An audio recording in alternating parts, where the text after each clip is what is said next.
Second world war के दौरान साल 1941 में युद्ध से संबंधित चीजों को लेकर करप्शन का मामला सामने आया। इस मामले की इन्वेस्टिगेशन के लिए एक स्पेशल टीम बनाई गई, जिसका नाम था SPE, यानी स्पेशल पुलिस एस्टेब्लिशमेंट। इसके बाद साल 1963 में एक लीगल फॉर्मल स्ट्रक्चर बनाया गया और इसका नाम बदलकर CBI, central bureau of investigation कर दिया गया।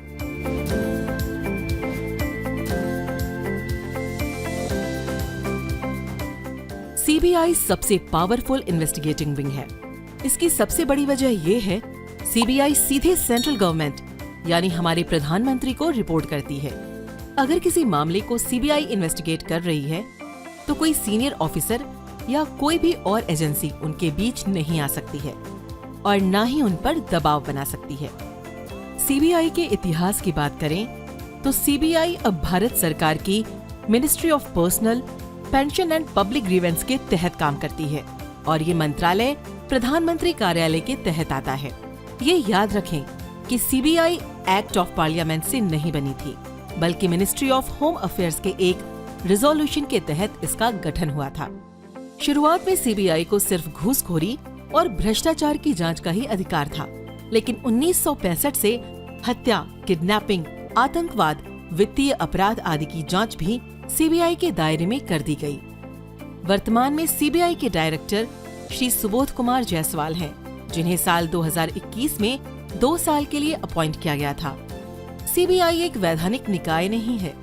यहाँ एक बात ध्यान देने वाली है कि केंद्र सरकार किसी राज्य में किसी भी क्राइम की जांच के लिए CBI को अथॉरिटी दे सकती है, लेकिन सिर्फ तभी अगर वो राज्य सरकार इसके लिए सहमत हो। लेकिन किसी भी मामले में सुप्रीम कोर्ट और हाई कोर्ट अगर CBI को इन्वेस्टिगेशन का ऑर्डर देता है तो वहाँ पर राज्य सरकार की सहमति की कोई जरूरत नहीं पड़ती। हम आपको बता दें कि CBI न सिर्फ भारत बल्कि दुनिया के बेहतरीन इन्वेस्टिगेटिंग एजेंसियों में से एक है। आमतौर पर ये एक नेशनल इंटरेस्ट के मामलों से डील करती है, जैसे कि भ्रष्टाचार, हत्या और आतंकवाद। 2G स्पेक्ट्रम मामला, सत्यम घोटाला और सुशांत सिंह राजपूत केस इसके कुछ एक उदाहरण हैं। 2G स्पेक्ट्रम घोटाले को लेते हैं। इस मामले में कुल 14 लोगों और 3 कंपनियों पर आरोप लगा था, जिनमें A राजा और सांसद कनिमोड़ी जैसे राजनेताओं के नाम भी शामिल थे। ये एक बड़ा राजनीतिक विवाद बन गया था, लेकिन अंत में CBI सबूत पेश नहीं कर पाई और लिहाजा कोर्ट ने सभी को बरी कर दिया। ये मामला साल 2010 में सामने आया था, लेकिन साल 2017 में CBI की इन्वेस्टिगेशन का रिजल्ट क्या निकला? चुनावी भाषणों से लेकर विदेशी दौरों तक कांग्रेस पार्टी को 2G घोटालों के लिए घेरा जाता था। कुछ राजनीतिक पार्टियों को इसका बहुत बड़ा फायदा हुआ। सरकारें बदल गईं। इस मामले को देखकर क्या ये मान लेना चाहिए कि CBI का दुरुपयोग हो रहा है?